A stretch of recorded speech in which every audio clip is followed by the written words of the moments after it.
Hi, welcome to Ajcinematics. Evil Dead Rise is a movie that demands to be seen with a group of friends, preferably in a cabin deep in the woods, far from civilization. However, the film itself takes place in an apartment building. But the narrative emergency said the apartment building was somehow stuck in the middle of town.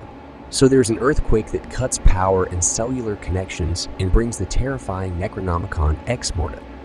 It all feels very unnatural. But when the evil book Deadite wreaks havoc and the blood and terror pile up, we hardly care. The film begins with Teresa, Mirabai Pease, Caleb, Richard Crouchley, and Jessica and Marie Thomas.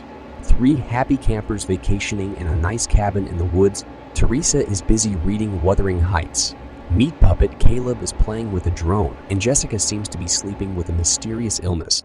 A young roadie named Beth Lily Sullivan becomes pregnant and leaves her single mother sister Ellie, Alyssa Sutherland, and their children Danny, Morgan Davis, Bridget, Gabriel Eccles, and youngest child Kathy, Nell Sullivan.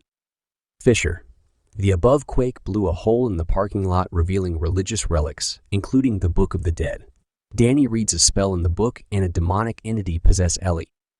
Beth must protect her sister's children from her appearance. The best thing about Evil Dead Rise is that it's very typical of his Evil Dead movies. Aside from Bruce Campbell's witty middle-aged presence as Ash, the film feels like it was directed by Rayman. Director Lee Cronin does a great job of capturing the frantic, over-the-top humorous brand of horror that's so characteristic of the franchise.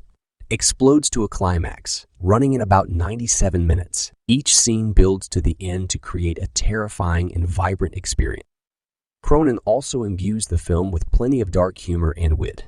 In the spirit of the franchise, the film also manages to deliver some really impressive practical effects while relying more on old-school tech than CGI. Sutherland, who we remember as Aslog from the TV series Vikings, is a pretty terrifying Deadite.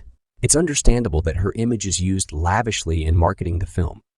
She embraces the role perfectly, bringing a terrifying and compelling sense of menace and otherworldly obsession. Sullivan and the kids are all great too. I think Evil Dead Rise is a worthy addition to the franchise. Blood, horror, and dark delivers just about all of her humor that fans of the series have come to expect. Some plot inventions need to be overcome.